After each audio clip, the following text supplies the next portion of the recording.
Mike Radich here, and I'm now joined via Skype by MMA veteran Marcus Brimage. Marcus, how are you? I am good. How about you? I'm doing good. Thanks for asking.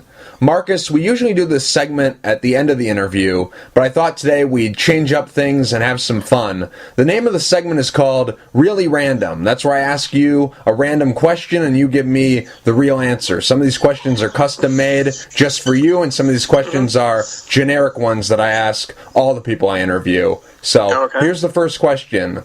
Superpower you'd love to have? Superpower I love to have? Adoptive muscle memory from Heroes. Favorite movie? Django. Movie you've seen the most times? Blade 2. Favorite color? Black. Favorite guilty pleasure? Favorite guilty pleasure? What is a guilty pleasure that I have? That is a good one. Wow. A guilty pleasure. Man, that was deep. Video games. Okay. Mm-hmm. Go-to song when you're singing in the shower? Wu-Tang Clan ain't nothing to fuck with. Nice. Marcus, coming up on March 12th, you're going to be fighting at Road FC 29. This fight is going to be the first time you're fighting since being released by the UFC.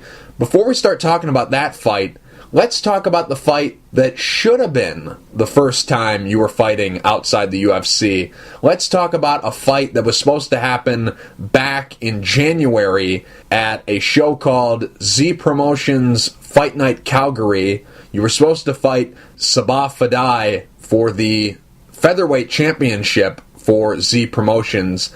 The entire event got canceled, so I'm interested in knowing, what exactly was it like going through that whole ordeal? Because I've heard different things from guys who fought on that card, or I guess were supposed to fight on that card because it got canceled. I've heard some things from managers who had guys fighting on that card. I've heard guys who were cornering fighters on that card. I've heard so many different stories about what went on up there. So I'm interested in knowing, from your point of view, what was it like going through this entire episode? It was hilarious. It felt like I was on a sitcom. Like, you gotta understand, there was all type of fuckery that took place before. So when that finally happened, I got a call from my manager as I'm stretching, doing my morning stretching just to stay loose. Mm-hmm. He calls me. He was like, "Man, I'm so sorry, man. Yo, man, the whole fight got canceled." I bust out in hysterical laughter because, like I said, the sequence of fuckery that was taking place prior to that event, that was the only option to happen. It was the only option to happen. Yeah, there was a lot of craziness that went on. I heard some really crazy things. I heard that flights weren't booked. I heard that after the show got canceled, the promoter canceled the room reservations. Yes, Oh my God, it's some crazy. You know what? Crazy stuff. It was so funny. I was like, wow. I was like, I'm literally standing with my dick in my hand in a different country. Like, wow. You know what I'm saying? Like, I'm like, man, technically I'm an immigrant. Right. You know what I'm saying? So, like, I'm in somebody else's country, and nothing, no hotel room. Mm-hmm. I'll tell you what, if it wasn't for Cody McKenzie, that experience would have totally sucked. But Cody was a crazy guy, and he kept me entertained for hours. So, I'm very thankful that Cody McKenzie was there, and I actually had a good time just hanging out with him. How did you make it back home? Through a lot of prayer. Through a lot of prayer. Made it back home, and then that was the time that snowstorm just tore up and ravaged the East Coast. Mm-hmm. Right. So I actually had to stay at a hotel overnight, which wasn't bad because the hotel printed me out like $65 $5 of meal vouchers that we could use at the hotel. So I went and I found the most expensive thing to eat at the hotel because I wasn't going to pay for it because I got meal vouchers. So I did that. And, it was pretty funny, The hotel played Rocky. I watched Rocky 1 through 3, watched a couple of cartoons, and the next day I was back here heading home. Obviously, this was your first fight outside the UFC. You're trying to get back on the winning track. You were fighting for a belt against a very tough guy. Sabah Fadai is a very good fighter. And, you need to get paid. In this business, we're feast or famine. You either fight and get paid, or you don't fight and you get nothing. So you got to fight to make some money. So what was the worst part about having this fight being canceled for you? Truth be told, it was the lack of me not fighting. The money sucked, but I want to fight. I really want to. I've been training hard in the gym, and I was ready for that opportunity. But everything happens for a reason. The only thing you can do is learn from it and move on. So, with that, just started getting more reputable, organizations, and not mess with, with less than professional people. When I heard that this show got canceled, you were the first guy I thought of because, the first time you're fighting outside the UFC, and I heard some of your interviews, I saw some of your interviews where you're like, hopefully you'll see me on TV in the future, and then this happens. I was like, oh, I feel so bad for this guy that this is happening to him. The first time he gets outside the UFC, this kind of crap goes on, and this would never happen in the UFC. This is regional MMA at its worst. It's just terrible. So that you were the first guy I thought about. Now, one thing I wanted to ask you was, after the fight was canceled, did anyone try to put this fight between you and Sabah Fadai back together? Because it's a fight I'd still like to see. I thought back in January that it was going to be an action-packed fight, but obviously the event got canceled. So did anyone, whether they're from Canada or the United States, did anyone try to put this fight back together? I'll be honest with you, no one did. So, and be honest with you, I put it behind me as soon as I got back to Florida because that would be just focusing on one opponent. I just need to focus on myself. And whatever opportunity presents itself, I should be ready to take. And that's exactly what happened with Road FC. Will you ever take a fight via Facebook again? Actually, I took this fight via Facebook. Okay. So that experience didn't totally mess up everything for you. No, you just keep going, man. I mean, look, life happens, but in the words of Forrest Gump, shit happens. So you just gotta keep on pushing. You're fighting March 12th at Road FC 29. This has to be a dream come true for you. Obviously, you're not fighting in Japan, you're fighting in South Korea, but you're someone who's really embraced Japanese culture. You're a big fan of anime and cosplay and hip-hop and all that different kind of stuff that's associated with Japanese culture and Asian culture. You're fighting in South Korea, which I guess is the next best thing to fighting in Japan. So what does this opportunity mean to you? It's like a dream come true. I mean, because, the UFC is great, but, I grew up watching Pride. Right. Pride was if you remember Pride back in the days, those weren't professional athletes. Those were guys at the arena. Pride was an experience that's hard to duplicate. You had to been there to know what I'm talking about. You know what I'm saying? Right. Anything from Sakuraba, which in my opinion was the greatest mixed martial arts of all time because Sakuraba fought everybody. I think he fought a bear, but it wasn't televised.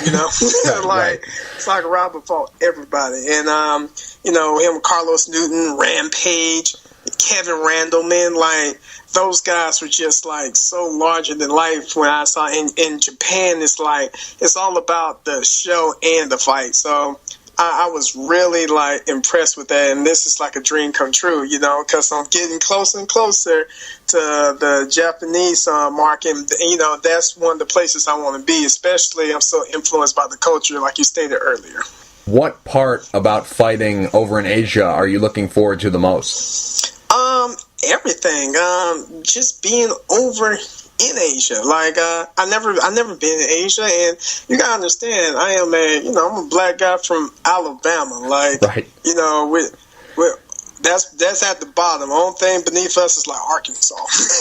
You know what I'm saying? Like, so that is just, especially from where I come from, to be a globetrotter like I am now is just such a blessing. And I'm telling you, man, just the Japanese market, I feel like power, I feel strength, I feel the energy just from over in the whole Asian market, because, for instance, you know how Americans are about football? Like, football is the shit here, you know what I'm saying? Right. So, but in Asia, fighting is the shit. And I'm a fighter. Why would I want to be where I'm the shit?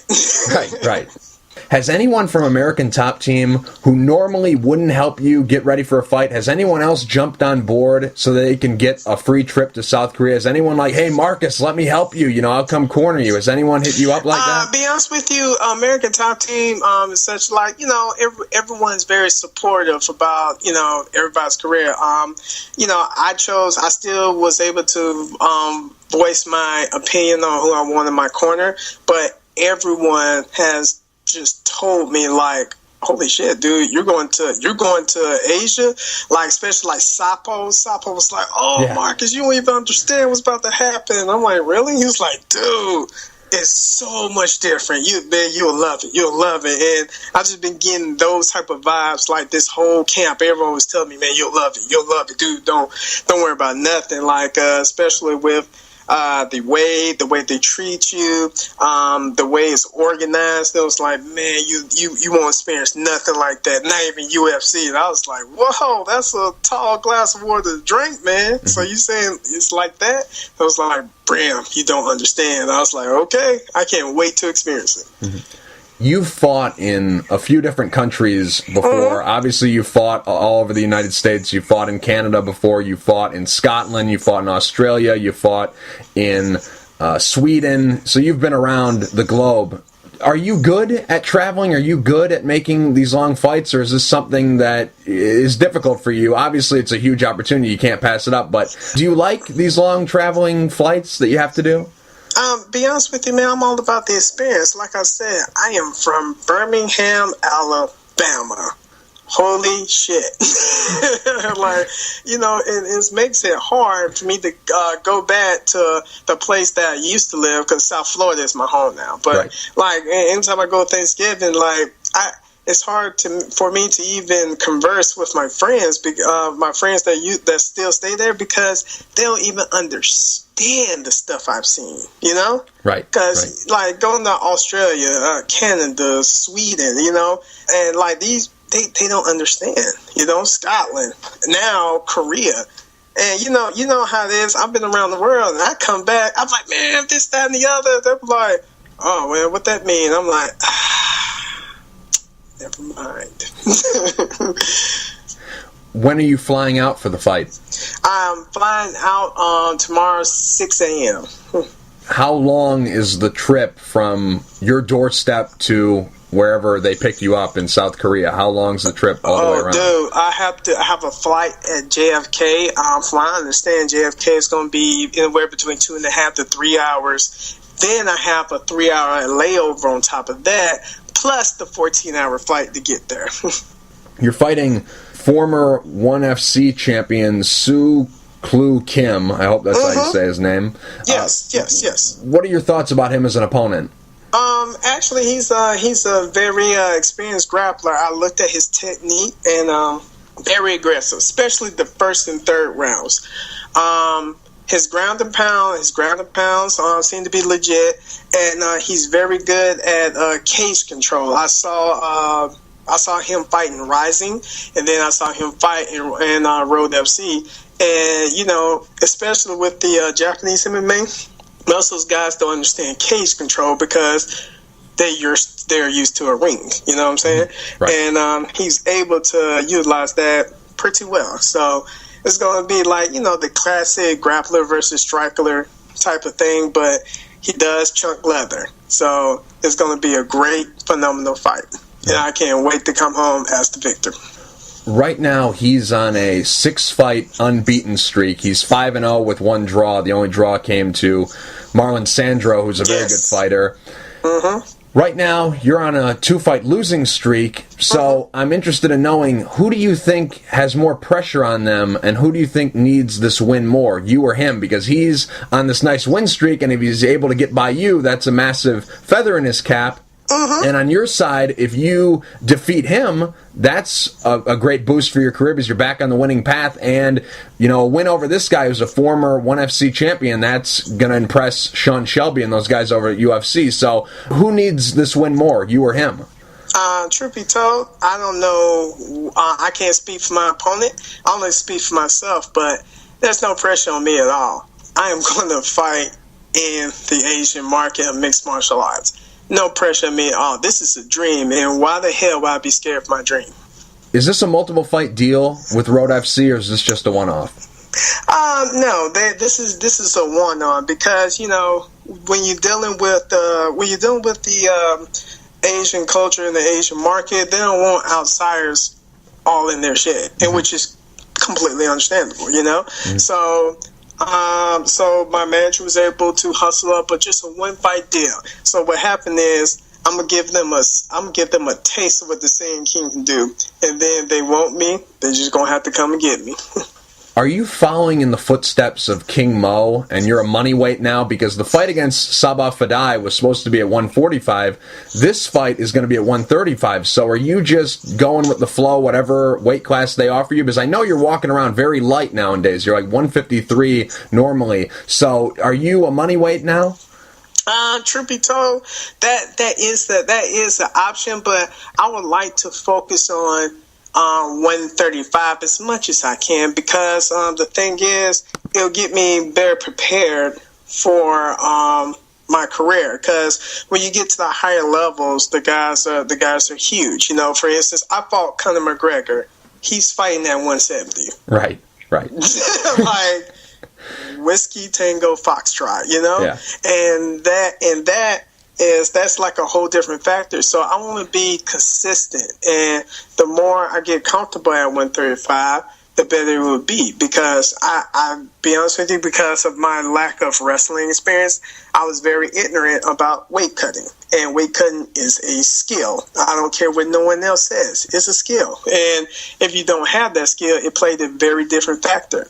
And not to bring this up, but just like you see the fight with what's the name, Hendricks versus Wonder Boy. Yeah.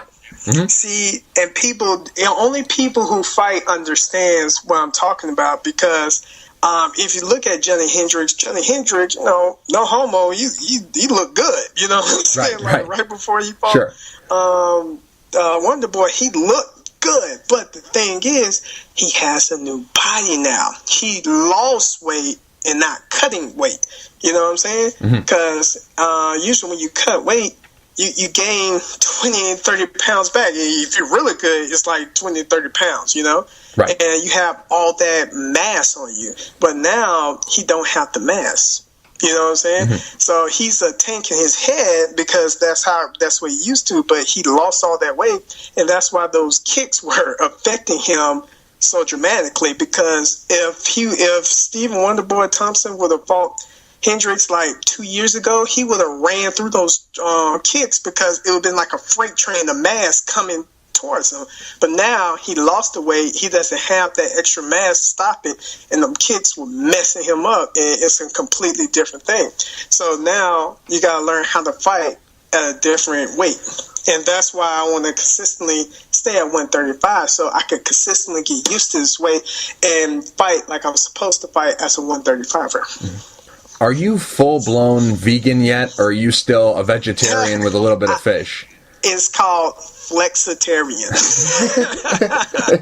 Flexitarian. So I eat just a whole bunch of vegetables, carbs. Sometimes, like, I just take out meat. On some days, I really just don't feel like eating meat. Like, I just don't do it. And some days, it's either fish or chicken. Like, steak, out of the question. Like, it takes so long for it to digest for some reason. It feels like it's in my stomach for days, So I just I literally just take out meat, and it's called flexitarian. So it's like a vegetarian, but not really.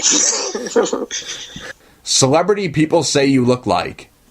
I was told Floyd Mayweather. I was told Mace. You remember Mace, the rapper, like back in the day? Of course. I was told Bobby Lashley. Besides fighting, what are you passionate about? Be honest with you, I'm a martial artist. Like, especially now, I really grabbed a hold of traditional martial arts and kung fu, and I love that. It is taking me away from my video games. You know, like I had to make choices. Like, okay, I need to either pay for kung fu lessons or I could get Metal Gear Solid: The Phantom Pain. And it, like, at first that was like a decision, you know what I'm saying? But now I'm so used to training and getting involved because I never had martial arts before. I've just been very good at just fighting. So now with the traditional martial arts, and then with the Chinese and the Japanese martial arts that I've been experimenting with, I'm just really passionate about fighting and being a martial artist. Like, and being a martial artist improves my fighter mentality and my skill set. I was watching the season of The Ultimate Fighter that had Black Zillions versus American Top Team, and one thing I noticed was American Top Team has a ton of coaches. So I'm interested in knowing, who are the main coaches that you work with? Right now is Dean Thomas. Dean Thomas is going to be in my corner, and surprisingly, I've been getting like a lot of help with Steve Markow. Like, Steve Markow is one, and also Steve Bruno. Steve Bruno, he kind of organized my stand-up because I have questions. I'm like, hey, I've been thinking about this combination, and he was like, let's work it. Steve Markow, he's a phenomenal wrestler. He's a phenomenal wrestler, and he shows me like kind of slick wrestling because I hate using so much energy for a takedown, because if I gotta use energy for a takedown, I'm not going to do it because I'm a striker. So that's going to take away from my striking ability by pushing for a takedown. So he shows me slick wrestling, and Dean Thomas kind of organized everything that I do. What motivates you in life and in fighting? Be honest with you, it's my same pride.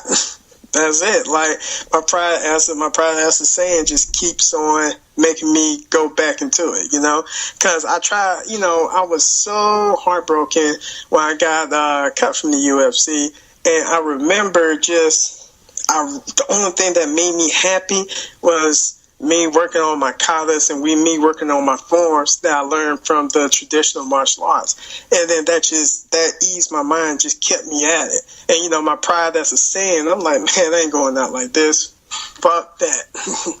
If you could stay one age forever, how old would you stay and why? Be honest with you, I'm 30 now, so I'm gonna say 32. 32 is you get the definite muscle maturity, but you have the wisdom, because I don't get involved in the fuckery that I used to get involved with when I was in my 20s, you know? Right. And for some reason in your 20s you're focused, but you can't stop the bullshit, you know? Mm-hmm. But when you're in your 30s, you know how to stop the bullshit, and then you just keep on focusing on what's important. Yeah. I always say 31 is when a fighter's really in his prime, because by that time, you're not a kid anymore. Mm-hmm. You've fought a bunch. You've suffered some losses. You've learned a lot of different things. You've got to train. So I always say 33. So 32, close enough. I like it. Mm-hmm. I like it.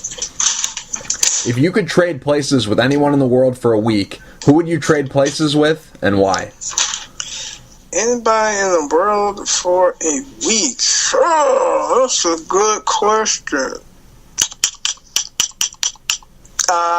Just real people, or just real people fake? Like, where are the limitations on this? Anybody you want. It's your day.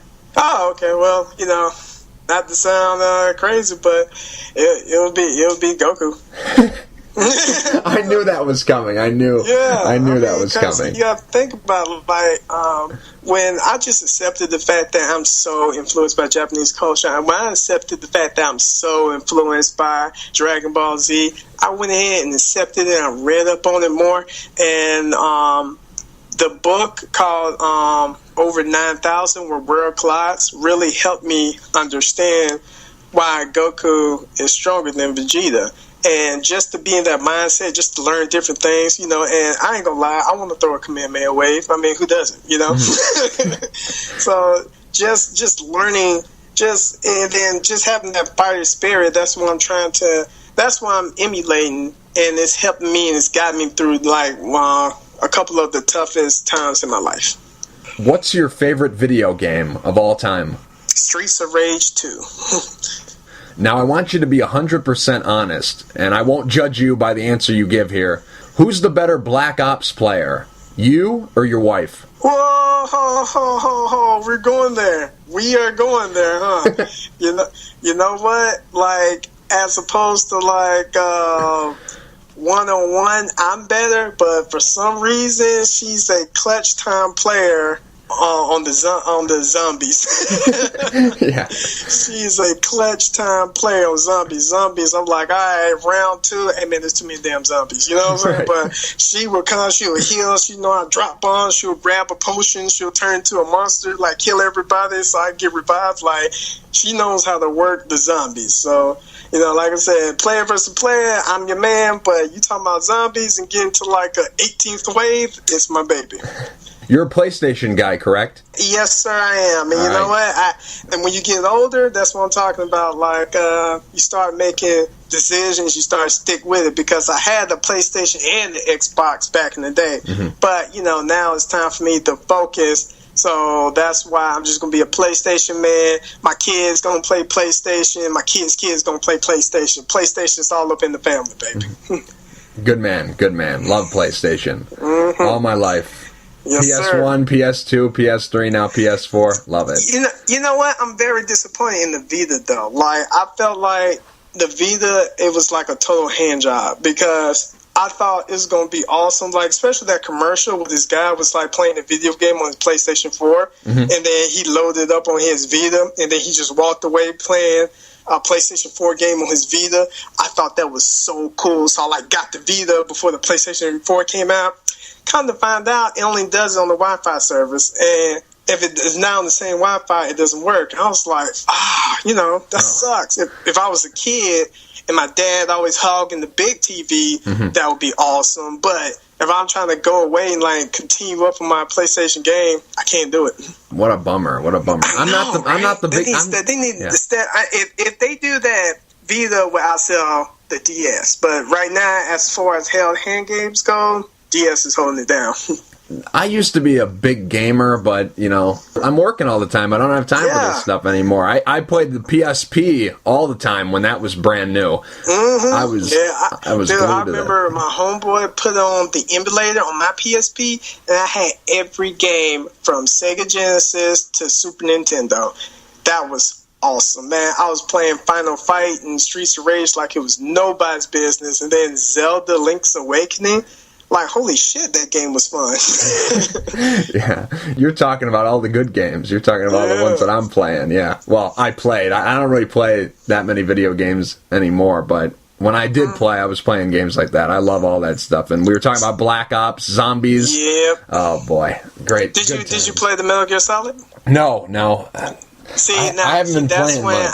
That's why I knew I was growing up, because I was like, I can't play Metal Gear, dude, because I'll disappear for fucking weeks. And then especially with the multiplayer, where it has an app now, and you got these bases, like people attack your base. Like, let's just say you at work and you get your phone rings. Like, why is my phone ringing? You look like your base has been compromised. Now, that's when you have a decision, man. You're like, shit, I need to stop them from attacking my base, but I got work. Yeah. And, yeah. But when you're at work, you're thinking about that asshole's attacking my base. You know what I'm saying? Yeah. So you gotta you have to start letting things like kind of go. So I totally go on YouTube and I watch other people play it like a movie, and then I'll be happy. Right. That's what I did with all the Batman Arkham games. Yes, I'm like, I really love this, but I'll just watch him on YouTube. It's so funny that you said that. That's what I did all those times. I did that with Origins because I wanted to play Origins so bad, but I never got the opportunity. And I just said, you know what, forget it. I'm just gonna watch them. I'm just gonna watch somebody play on YouTube. Yeah. And I will not lie. That fight with Deathstroke, man, it would took me days to beat that shit. yeah, I'd still be playing that. I'm not very good. I never said I was good at these games. I just said I played them. It take hours. Yeah. My best friend, he's like a hardcore gamer. He's asking me all these questions about those games. He's like, how do you know this stuff? You don't own them. Like, how did you know all this stuff? And I'm like, hey, I just know this stuff. I'm just a wizard. But that's what I was doing. So it's so funny that you brought that up, that you're watching games on YouTube, because I did that all the time. Because gamers don't die, man. We find other ways to game. For sure. Favorite food? Favorite food? You know what? Sushi. Me being from Alabama, of course it'll be the stereotypical fried chicken, but I can't eat that shit no more because it literally makes me sick now. So I really taken hold of the sushi, and then I really like it. It fills you up and you don't feel groggy afterwards, and you're able to train sushi. And I saw if you check my Facebook, New York, it's the first place that they make the sushi burrito. Craziness, right? Least favorite food? Be honest with you, I really don't know, because I'm at that point where I look at the benefits as opposed as the taste now. So I really don't know. I used to not like beets, but I literally drink beets like at least 3 to 4 times a week. Favorite restaurant? Oh, there's a restaurant here called Santos. Like I said, it's all you eat sushi. It's very great. And also Muscle Maker Grill. Like, if you're trying to stay in shape and, get you nice, size meals, Muscle Maker Grill. And, if you're feeling really kind of bougie, Whole Foods. I go to Whole Foods and I eat there too. Favorite band and or solo artist?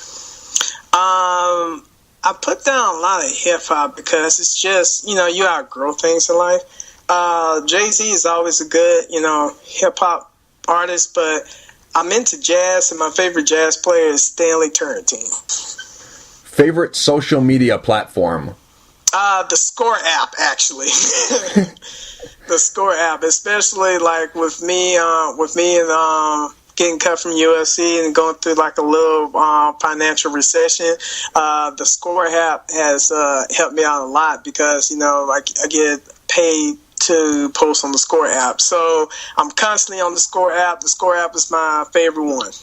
So you're still doing fighting full time. You didn't have to pick up a second job because of this little hiatus you've had from fighting and getting cut. Oh, no. I totally did. But I had a part-time job valeting cars, and that was there I was there because it's overnight, and I don't have to deal with people because, people in South Florida are very rude, and me being the person I am, I don't think that would be a good mix. So me working overnight, I get to, I literally take off my clothes and put on my training clothes. 2:00 in the morning, I'm working on my form Senkata.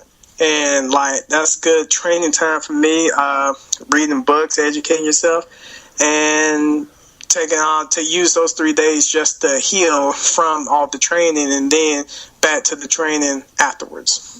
Website you visit most often? Be honest with you, it has to be YouTube. Totally YouTube. Piece of technology you can't live without? It would have to be my phone. Yeah. It would have to be my phone. Now, there's so many stuff on my phone. I have books on my phone. I have audio books on my phone.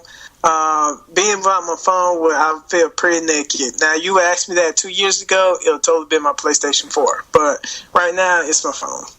Do you have any pre-fight rituals or superstitions? Be honest with you, I did at first, but now I'm in like the more mature part of my career where I get to create my own rituals, and I can't wait to see what that was like, because my whole time fighting, I did other people's rituals. You know what I'm saying? So now this time it's about me. So I'm starting to create my own rituals, and I can't wait to see how that helps me, especially for this fight coming up. Is it the same thing with what you do after a fight? Do you have any post-fight rituals? Or I'll be honest with you, I really don't know. This is my first fight, outside the UFC. So this is actually like a new beginning for me. You know what I'm saying? So this is me fighting as a man, not fighting as a boy with other people's game plans, other people's rituals. This is my ritual. This is all my stuff. So now this is the beginning of something new.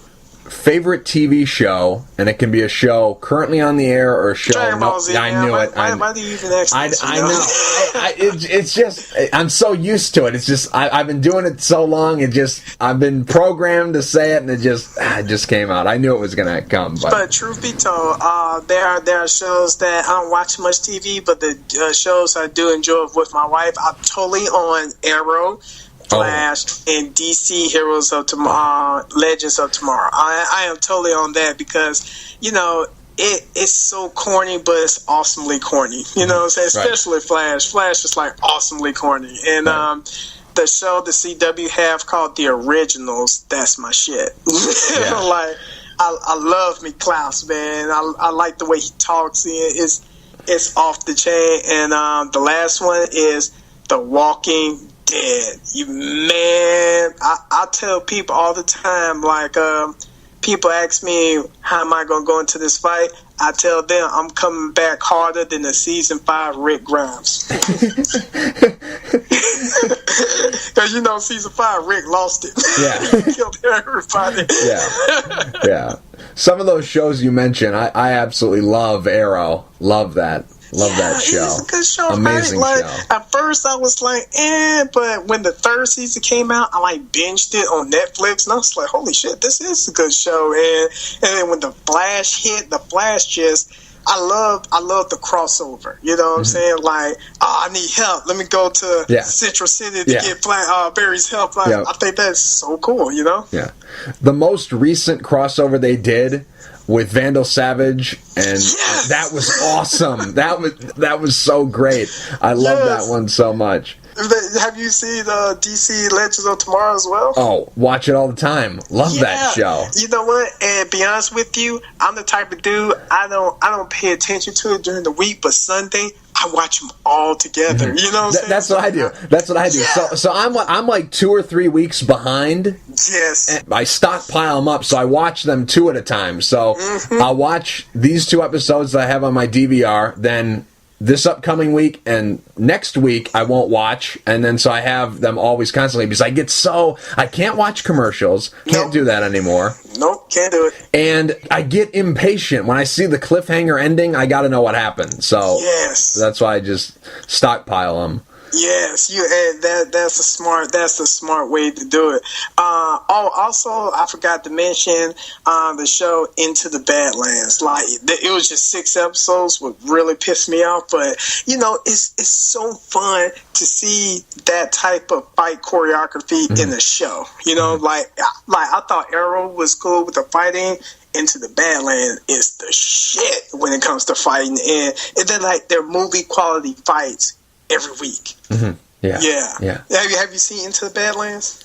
I watch it from time to time. I'm not a huge TV guy. I just pick and choose stuff. I mean, the only show that I really watch religiously is Arrow and Legends of Tomorrow because it's a brand new show and it's only doing 16 episodes for this season, so it's not a big commitment. Yes. But, I watch, like, Supergirl, I've watched a little bit of that. A little bit of that. And okay, you know what?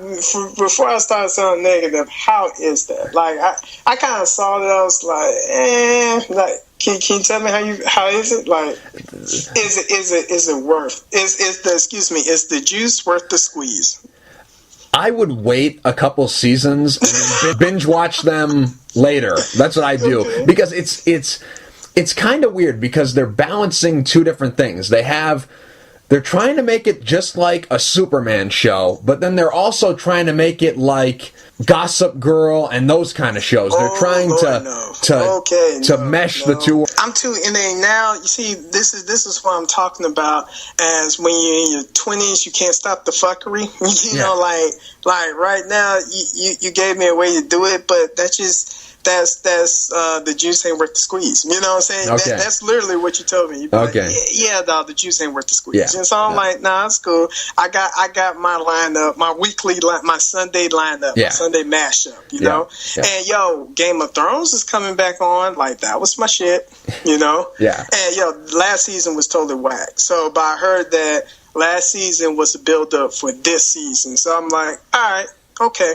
I'll stay, but when they killed Jon Snow, I didn't even get mad. I said, if they don't revive him, F this show. I'll never watch it again, you know, because you already killed the young Wolf King of the North, the Red Wedding. What the fuck, you know? Like, when that hit, I was so disappointed, but now that I heard that Jon Snow is going to be resurrected, I'll give it another try. Yeah, there's a lot of good TV on right now. It's a very fun time. How about movies? Are you looking forward to the Batman Superman movie? Man, I just saw Deadpool. Awesome.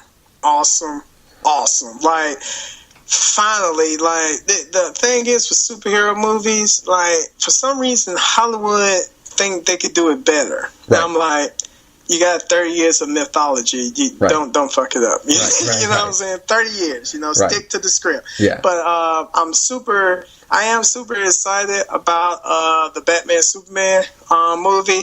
I was a little, you know, kind of when I heard Ben Affleck was playing Batman because. You know, I just don't want the Boston accent to come out. It's like, hey, get in the Batcock. You know what I'm saying? Like, I just didn't want that to happen.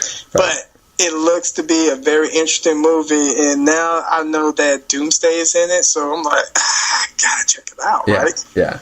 I was like you. I wasn't really too thrilled about Ben Affleck, but after Heath Ledger playing the Joker, I'm not saying anything until I see it. I'm keeping my mouth shut. So true. Yeah. No one. I remember the internet was up in arms when there was like, Heath Ledger, you talking about the guy from 10 Things I Hate About 10 Things? Like, that guy? Get the fuck out of here. And wow, just blown away by his acting. And for an actor to win, like, for best supporting actor in like what was it, the Oscars? Like, he won that. Like, it's a superhero movie, but it shows the quality of acting in that. Because, you know, back in the day, no one ever thought superhero movies would ever get nominated for nothing. You know what I'm saying? Everybody thought it'd be a cheap thrill ride, but it just shows that how great and how much of a entailed story that actual comic books have. You know what I'm saying? And Hollywood is really doing a good job, finally, of making it. Yeah. Absolutely. Couldn't agree more. There were a lot of stinkers, but it seems like we've got it pretty good now. What would you rather be known as? Would you rather be known as the best fighter in the world, or would you rather be known as the highest paid fighter in the world? What means more to you, glory or wealth? Well, truth be told, right now, it's like, I remember JC said, which one would you rather be, like, overpaid or underrated? Right.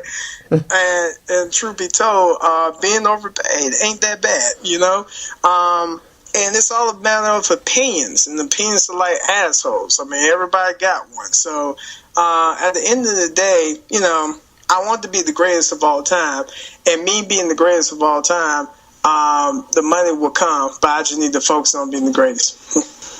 Obviously, you got cut by the UFC because you lost 4 out of your last 5 fights under their banner.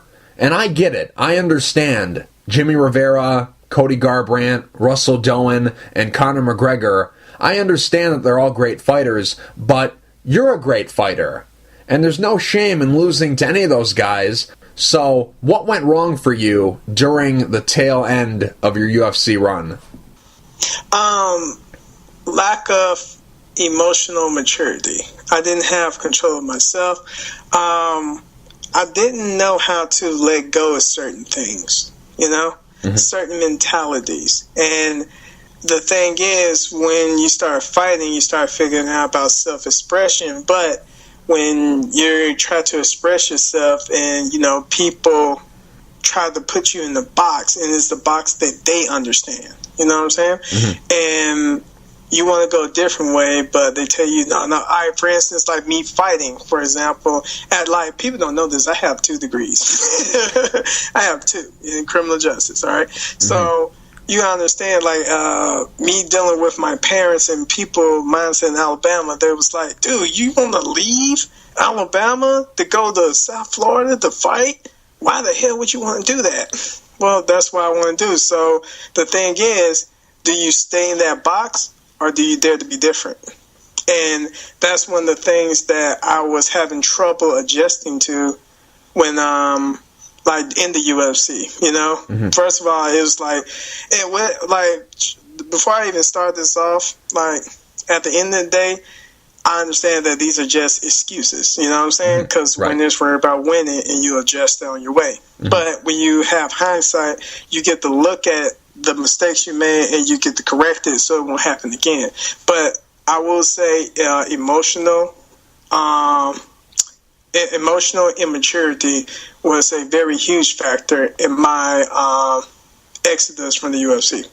You turned pro and had your first pro fight back in March of 2007, and by December of 2011, you were fighting in the UFC. So it took you 4 years and a stint on The Ultimate Fighter to make it into the octagon, and you had a long run in the UFC. I think the average is 3 or 4 fights in the UFC, and you stayed there longer than that. Well, one of those years I did get injured. Right, I ruptured my Achilles, so I was out for like a year, so, you know. Right, but you still fought more than 3 times, so. Oh, yeah. So you stayed there longer than the average, and you did quite well. You know, you started off really good. You were on a nice little roll. You ran into some trouble, but the beginning of your run in the UFC was pretty good. So I'm interested in knowing, through your eyes, what's harder to do? Is it harder to make it to the UFC, or is it harder to stay in the UFC? Well, Burt Watson would say it's hard to stay in the UFC because that's what his speech was every time, especially dealing with, he was like, look, the judges are idiots. We can't control the judging in mixed martial arts. So that's why, you know, they were telling people always, you know, go for the finish or whatever. And, you know, when he would end his speech by saying, it's hard to get up in here, but boy, it's even harder to stay. And that's what he would say. So I guess he would say it would be harder to it would be harder to get in. I mean, it would be harder to stay because when you're in, it's like, welcome to the next level, you know? Is the goal, is the plan for your career, is it still to make it back to the UFC, or are you open to anything? Be honest with you, that is a goal, but I'm not going to rush it, you know? I didn't like my situation, truth be told, you know? I didn't like it, so whenever I go back, and trust me, I will, it'll be on better terms. It'll be on my terms. What's your pet peeve? I really don't have pet peeves because pet peeves are just distractions, just something to distract you from your goal. I don't have a pet peeve or anything like that. You know, like I said, you have to let go of a whole bunch of things. Like when I first moved to South Florida, people were rude, and it was setting me off because in Alabama, people are 0 to 100. It's like people are super nice, but you know, when we feel disrespected, we can't breathe another breath unless we beat your ass. You know what I'm saying? That's just how it is in Alabama, and you can't do that in South Florida because you will literally, it's like a full-time job not to whip people's ass in South Florida. So I had to let go of certain pet peeves, you know, like old people. Old people are supposed to be nice. You're supposed to help them with their groceries, or help them cross the street. Not old people in South Florida. You wanna get a bat and just go ahead and lay them out because you know, speed up the process because we're already in God's waiting room. So let's go ahead and speed up the process. You know, but you can't do that. You know what I'm saying? Because that is distracting me from my goal. That's me giving that person that energy that I need to focus on my goal. So no pet peeves. You got to focus on you. Let's say you found a magic lamp, and you rubbed that magic lamp, and a genie appeared, and the genie said he was going to grant you 3 wishes. What would those 3 wishes be? 3 wishes. Wealth. Wealth is one. Okay. With wealth, you just have less worry because, when you know how rich people are so carefree, and why they're so carefree, because they don't have to worry about money. So wealth is one. Like I said, I would like to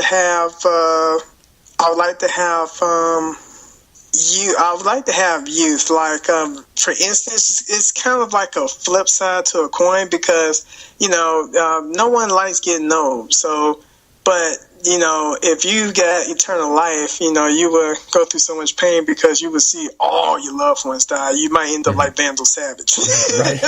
Right. So it'll definitely be just, it'll be wealth, man. Like, the other 2 wishes, I really don't know. Well, peace, you know what I'm saying? Oh, here you go. This is just me just being funny. For Donald Trump not to be president. That's one.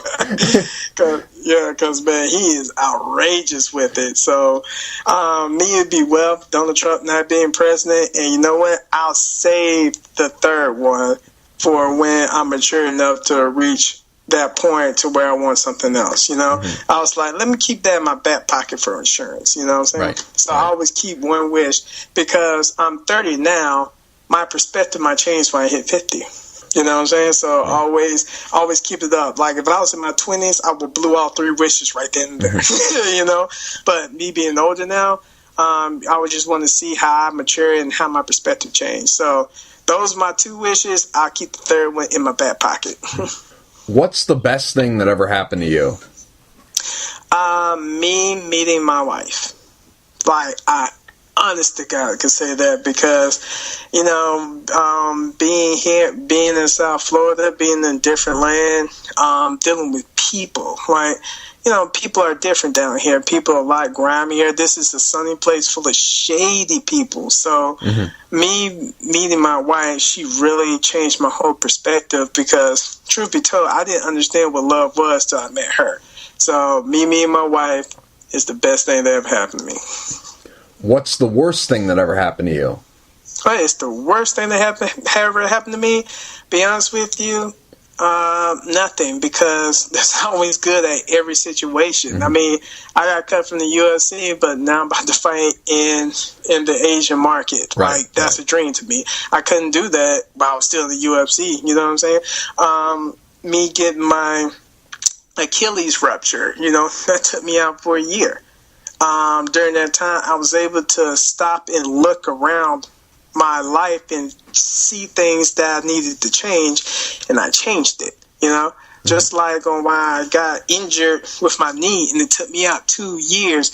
During that 2 years, I was able to finish my degree, So everything happens for a reason. So nothing has happened to me bad. Only thing there is learning experiences. Person you look up to the most? Person I look up to the most? I had to say it's between my father and Goku. I mean, when you get older, like, I used to think my dad was an asshole. I'm like, God, man, this dude is such an asshole. He's like, and my dad was like a major in the Army. He was like major asshole, but as you get older, your perspective change. And now, because I got life experience, I understand, like, holy shit, that's why my dad was crazy. I get it now. It makes sense. So now I look back at my life, it's like, all right, he was an asshole, but what he was saying was totally right. And then, he just handled it in a different way. So I understand a lot of things now than I did growing up. And like I said, Goku, because he's an example of how you should be as a martial artist and how you should be as a fighter. Because people don't understand that Goku isn't strong because he's strong. He was strong because he was weak. What do you worry about? What's something that keeps you up at night? Something that keeps me up at night. Be honest with you, Nothing now. I used to worry all the time before. One of the things I used to worry about was being cut from the UFC, and that happened, you know? So after that happened, there's nothing else I worried about, because the worst thing that I thought possibly could happen to me has happened. But I'm still here, and it made me stronger, because there's always power through strength. There's always power through pain. What's your porn star name? If you combine your childhood pet with the street you grew up on, what's your porn star name? My childhood pet, it would be Clyde Dixie. Yeah, I remember somebody asked me that. It was like, it was Clyde. I was like, Clyde Dixie is my name? And how funny is that? Because I'm from Alabama, and that sounds like a country-ass name. You know what I'm saying? Right. Okay, Clyde. Moving on. If you could go on a $1 million shopping spree at any store, what store would you go on that $1 million shopping spree at? Be honest with you, I really don't know, because the fuck I'll go to a store for if I have $1 million. Like that's a mindset spending that. I'm like, nah, let me invest that. Let me at least go to Bora Bora, like someplace like that. I wouldn't spend it on material BS, you know. And that's how you never accumulate wealth like that. So you know, if I had $1 million, let's just say my $1 million vacation getaway was take me and my wife to like Bora Bora for like a month, and we don't do nothing but look at, you know, clear water and sharks and swim, just chill like that. But I wouldn't blow $1 million. Let's say it was in a gift card, that $1 million. Is there any store that you would? Oh, you're an asshole for that one. Okay, all right. All right. Wow, that's a good. Just one store, just one. All right, you know what? For you, because I like you so much, let's divide it up 4 ways. So $250 to one store, and then another, and then another, and then another. So 4 stores. Okay. One store wherever my wife want to go. Okay. That's one down. Another store. Probably it has to be like what about it? With a car dealership count in one? Yeah, there's been people who've said that before, so yeah, okay. Yeah, okay, I always wanted a 64 Chevy with switches, and I wanted to put like custom paint on it. Like, my thing is like get a 64 Chevy with switches and paint it gold, and then have a picture of art design of Goku riding on this cloud, and I call that bitch the Nimbus Cloud. Like, I'll totally spend money on that, making my 64 Nimbus Cloud. Yeah. Where's Exhibit when we need him? He needs to pimp your ride. I know. Pimp my ride. And the other one, truth be told, you know what? Truth be told, like a sporting goods store. You know, I go through a ton of like rash guards and stuff like that. Sporting goods, and you know, I really like to dress comfortable, you know, so I'll totally do something like that. And the last one, have you ever been to Seattle before? No, never. Never been to Seattle. What about Denver? No, never. Sir, I need you to step your game up. Where do you live? Michigan. Okay. Now I ain't gonna lie, this is terrible, but I would totally do this. If it was a gift card, it'll be one of the marijuana shops in Seattle or Denver, because, you know, I would totally do that. Okay. I know what you're talking about. Yes. Okay. Thank you, sir. Okay. Best advice you ever given in life, and best advice you ever given in fighting, and who gave it to you? Best advice I was given in life. I have to say it'll be like I can't remember who told me first. I think it's my grandmother. You know, my grandmother, my mother, they always told me keep your eyes on God. You know what I'm saying? And that when you keep your eyes on Him, you don't notice the bullshit around you, because you start noticing the bullshit around you. and it takes you off track of your focus. So that was one advice I was always grew up around. And the best fighting advice is that fighting is a form of self-expression. So you got to do you. What's your hidden talent? Hidden talent?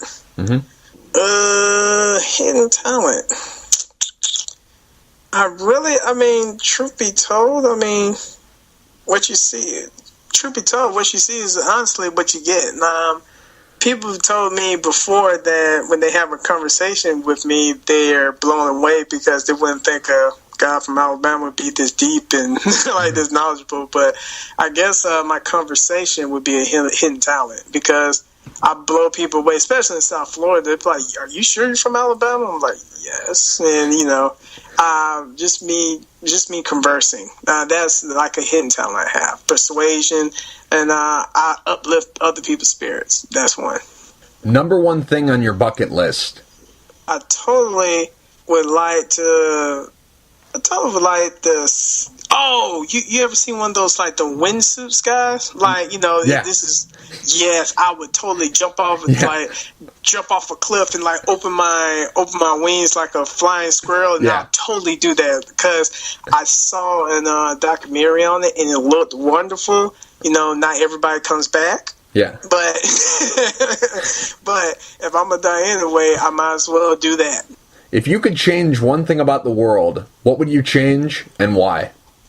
Well, it had to be ignorance, man, because that's the reason why wars are started. That's if people weren't so ignorant, there would be a lot more world peace. So, and that's what I would like to change. I would like to change people from being ignorant. Mm-hmm. And that would be a step in every direction. Because you imagine if everyone just couldn't be manipulated so easily. You know what I'm saying? Mm-hmm. Right. It would really change a lot of perspective, But the thing is, like, people just get so riled up and no one thinks, So ignorance would be one. Last question, Marcus. Let's say you were on death row and about to be executed. What would your last meal be? And I need an entree, a dessert, and a beverage. What would your last meal be? That is a good one. That is so hard to do because I experienced like so many foods. I went to like my first bar mitzvah like a couple of months ago, and oh my God, the food they had was mind blowing. I can't even tell you what all I had, but I have to say, just like a really good steak. You know what I'm saying? Like one of those steaks that just like kind of melts in your mouth. Right. Make it medium rare, with like a side of spinach and lobster, and like I've been in so many restaurants, man. Especially like when they really put the butter sauce on the lobster tail, man, it's so good. The dessert I would have, always been anything like peanut butter and chocolate. Like I used to go to Cheesecake Factory and I used to just inhale like the Reese's cheesecake.